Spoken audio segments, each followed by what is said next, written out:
ഓ, എന്റെ ചോദ്യം അതല്ല ഉണ്ണിവാസു.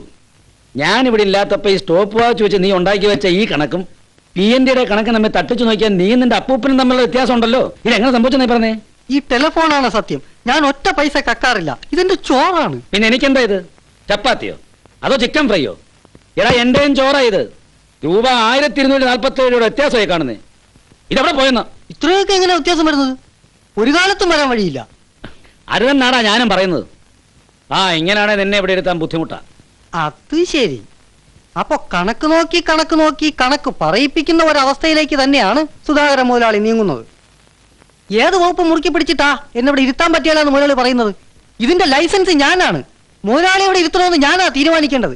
500 1000 കൊടുത്താൽ ദിവസം വിടാതിരിക്കാൻ ഇഷ്ടം പോലെ മുതലാളിമാരെ കിട്ടും. നല്ല കനത്ത അടിയായിരുന്നല്ലേ? കഴുത്തിലെ 2 കശേരികൾ ഒടിഞ്ഞിട്ടുണ്ടെന്നാണ് അവൻ പരാതി എന്നിരിക്കുന്നത്. എന്റെ ബൂത്തിൽ കയറി വന്ന് എന്നെ മനഃപൂർവ്വം മർദ്ദിച്ച് അവശനാക്കി. നിങ്ങളോട് ആര് പറഞ്ഞു സുധാകര നിയമം കയ്യിലെടുക്കാൻ? അവൻ വല്ല കള്ളത്തരം ഒപ്പിക്കുന്നുണ്ടെന്ന് തോന്നിയാൽ തന്നെ അവന്റെ ആ ബൂത്ത് വിലയ്ക്ക് വാങ്ങിയതായി രേഖ ഉണ്ടാക്കി ഒരു 4 എണ്ണം പൂശ എന്നോട് പറഞ്ഞാൽ പോരായിരുന്നോ? നിങ്ങളെ കൊണ്ട് ഒരാളെ നേരാമണ്ണം തല്ലാൻ പോലും പറ്റില്ല. ഇപ്പൊ മനസ്സിലായല്ലോ സാർ. ഞാനും ഒരു പരാതി എഴുതി അങ്ങോട്ട് വന്നാലോ? ആ പരാതി എഴുതിയ കടലാസ് ചുരുട്ടിക്കൂട്ടി ഉണ്ടയാക്കി നമുക്ക് പന്ത് കളിക്കാം. കാണാൻ ഒരു ചവണ പോലെയാണെങ്കിലും ആ ഉണ്ണിവാസുവിന് നല്ല രാഷ്ട്രീയ ബന്ധമാണ്. അവൻ ആരെയൊക്കെയോ കണ്ടു പറഞ്ഞ് അവൻ ആ ബൂത്ത് സ്വന്തമാക്കി കഴിഞ്ഞു. തനിക്ക് വേണ്ട ഇനി ഒരു കാര്യം ചെയ്യാം. അവിടെ ചെന്ന് കാശ് കൊടുത്ത് STD വിളിക്കല്ലേ അപ്പൂപ്പ? സാർ എന്നാലും ഒരു നീതി ന്യായവും വേണ്ടേ സാർ? എന്ത് നീതി? ഞാനാണല്ലോ ആ ബൂത്തിന് വേണ്ട സകല ചെലവും വഹിച്ചത്. സാറാണല്ലോ എന്റെ കമ്പ്യൂട്ടർ ഉദ്ഘാടനം ചെയ്തത്. അതുകൊണ്ടാണല്ലോ അത് മറ്റവന്റെ കയ്യിലായത് അല്ലേ അപ്പൂപ്പ? പോയ സുധാര, മ്യൂസിക് കാസറ്റിന് ഇപ്പൊ നല്ല ഡിമാൻഡാ. ആ രീതിയിലൊരു ബിസിനസ് സുധാരന്? അയ്യോ വേണ്ട സാർ, ഇപ്പൊ ഒന്നും പറയണ്ട. ചെറിയ ഒന്ന് കാണട്ടെ. അയ്യോ ഇങ്ങോട്ടാണെന്ന് തോന്നുന്നു. ചെറിയമ്മേ. അമ്മ അവിടെ ഇല്ല. അമ്മ പറയട്ടെ, തലവേദനയായിട്ട് അമ്മ. അല്ല, എനിക്ക് ചെറിയമ്മയെ കൊണ്ട് കാര്യം പറയണമെന്നുണ്ടായിരുന്നു.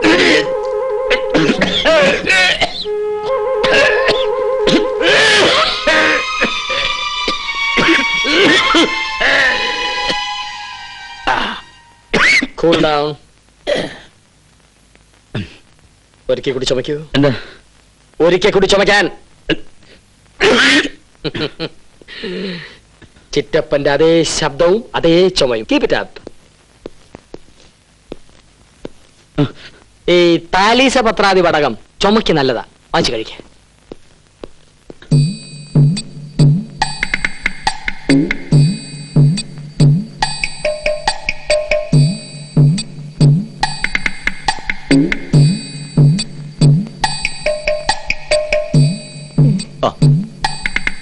ഗുരുവേ, സാരമില്ല, പേടിക്കാനൊന്നുമില്ല. ഇതുകൊണ്ട് ഭേദമാവും. പിന്നെ പറ്റുമെങ്കിലേ പാറശാലയ്ക്കും മൂകാംബയ്ക്കും ഒന്ന് പോകണം. ഒരു യാത്ര നല്ലതാ. എന്നാ പിന്നെ ഞാന്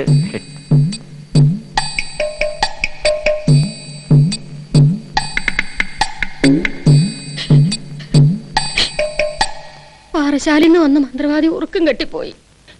എന്നിട്ടും അങ്ങേർക്ക് ഒരു കുറവുമില്ല. കുറുപ്പ് ചേട്ടൻ ഈ ചുറ്റുവട്ടത്ത് തന്നെ ഉണ്ടെന്ന് അങ്ങോട്ട് ഉറപ്പിച്ച് പറയാ. കമ്പനി പോക്കും നിർത്തി. ഞാൻ എന്റെ അനിയനെ ഒന്ന് കത്തെഴുതി വരുത്തിയാലോ എന്ന് ആലോചിക്കുക. ചോറ്റാനിക്കരി ഒന്ന് കൊണ്ടുപോകണം. പേടിക്കാതിരിക്കുന്ന നാരായണിക്കുട്ടി. എങ്ങനെ പേടിക്കാതിരിക്കാനാ ചേച്ചി? എപ്പോഴും മൗന. എന്തെങ്കിലും പറയുകയാണെങ്കിൽ അത് കുറുപ്പിച്ചേട്ടിനെ പറ്റി മാത്രമായിരിക്കും. അവരത്രയ്ക്ക് അടുത്ത് കഴിഞ്ഞവരല്ലേ. മരിച്ചാലും സ്നേഹം മറക്കാൻ പറ്റുന്നുണ്ടാവില്ല. അതുകൊണ്ടല്ലേ മൂപ്പരുടെ അടുത്ത് മാത്രം വന്നത്. ഒരു കാര്യം ചോദിക്കട്ടെ?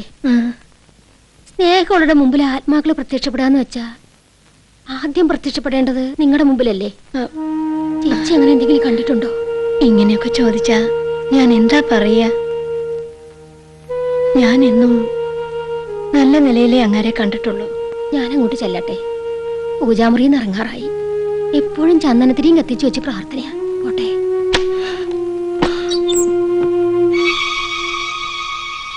എല്ലാം കേട്ടു. നമ്മൾ എന്താ ചെയ്യാ? അടിയോടി എന്റെ ഏറ്റവും വലിയ സുഹൃത്താ. ഞാൻ കാരണം അവന്റെ ജീവിതം തരാൻ പാടില്ല. ഞാൻ അവനോട് തുറന്നു പറയാൻ പോവാ. എന്റെ അവസ്ഥ അവനറിയാം. ആരോടും പറയില്ല. എന്റെ മക്കളൊക്കെ വിശ്വാസം എനിക്കവനെ. രാത്രിയാവട്ടെ. അടിയോടി. അടിയോടി.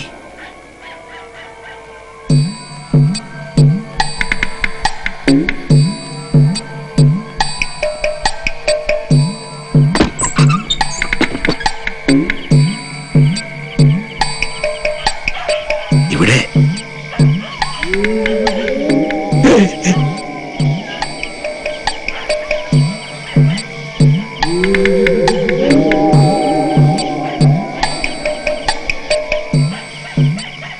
ഇതെന്താ ചന്ദനത്തിരിയൊക്കെ കത്തിച്ചു പിടിച്ച്?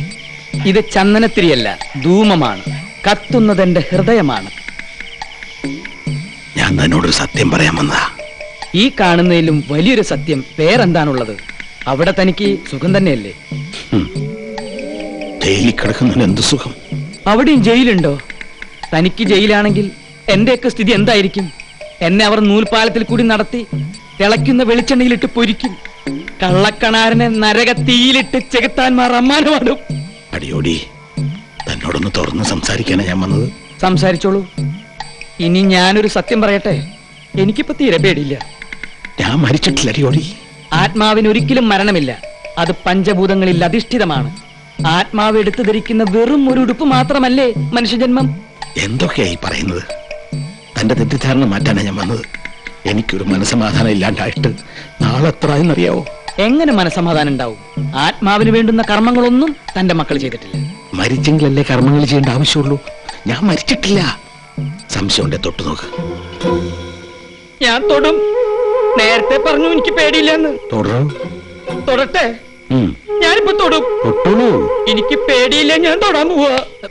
ചേട്ടൻ എന്താ ഈ പാതിരാത്രിക്ക് കൈ നീട്ടി നിൽക്കുന്നത്? ദേ എന്ത്? ദേ നിക്കണു നിന്റെ അച്ഛൻ. അച്ഛനോ? എവിടെ? നീ കാണില്ലേ? എനിക്ക് കാണാം. ദേ. എന്താ ചേട്ടാ ഈ പറയുന്നത്? അയ്യോ ദേന്ന്. ഇവിടെ ആരും ഇല്ലല്ലോ. ദേ ഒരു നിക്കണു. മണ്ണാങ്കട്ടയില്ല. എന്താ ചേട്ടാ ഇത്? രാത്രി കിടന്നുറങ്ങാതെ വല്ല ചെടി അനങ്ങുന്നതോ നിലാ വീഴുന്നതോ കണ്ടാ മതി, അപ്പൊ ആത്മാവായി പ്രേതമായി. ദേ പോണു. എന്ത് ദേ പോണെന്നാ? പോണൂന്ന്. എല്ലാം ചേട്ടന്റെ ഓരോ തോന്നലല്ലേ? അയ്യോ എന്റെ ദൈവമേ, നിങ്ങൾ എങ്ങനെ ഇവിടെ എത്തി? നമ്മുടെ കുറുപ്പ് പരലോകത്ത് ജയിലിൽ അടിപ്പാവാം. ഇതൊന്നും കേട്ട് ചേച്ചി പേടിക്കണ്ട. അകത്ത് കൊണ്ടുപോയി കിടത്തി ഉറക്ക. അകത്തേക്ക് വരൂ. ഞാൻ കണ്ടു, സംസാരിച്ചു. വരൂ. ദേ പോണ്ടേ.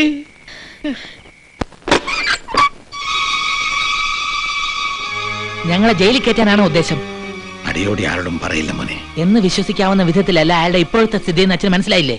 നാട്ടുകാരുടെ മുമ്പിൽ മക്കളെ നാണം കെടുത്താനാണ് ഭാവമെങ്കിൽ അത് അനുഭവിക്കേണ്ടി വരിക ഞങ്ങൾ മാത്രമല്ല. ഇറങ്ങി പോടാ ഇവിടുന്ന്. എന്നാണ് നീ ഇതൊക്കെ പറയാറായത്? അവൻ പറഞ്ഞത് ശരിയാ. ഞാൻ തെറ്റാ ചെയ്തത്. പ്രയാസങ്ങൾ എല്ലാവർക്കും ഉണ്ട്. അതൊന്നിച്ച് അനുഭവിക്കാൻ തയ്യാറാവണം. ഇടയ്ക്ക് വെച്ച് പിന്മാറാൻ നോക്കിയാല് എനിക്ക് ചിലപ്പോ ഈ വാതിൽ പുറത്തുനിന്ന് പൂട്ടേണ്ടി വരും. അത് നീ മാത്രം തീരുമാനിച്ചാ പോരാ. കൂടുതൽ ബാധിക്കുന്നത് എന്നെ ആയതുകൊണ്ട് എനിക്ക് തീരുമാനിക്കേണ്ടി വരും. ഇതിലും കൂടുതൽ എന്ത് ബാധിക്കാനടാ? സഹിക്കുന്നവര് അതിനുണ്ട് ഞാൻ പറഞ്ഞേക്കാം. അതിനപ്പുറം കിടന്നാണല്ലോ. എന്താവുന്ന എനിക്കറിയാം. മതി, പോയി കിടന്നുറങ്ങ്. പറഞ്ഞ കേട്ടില്ലേ? പോ.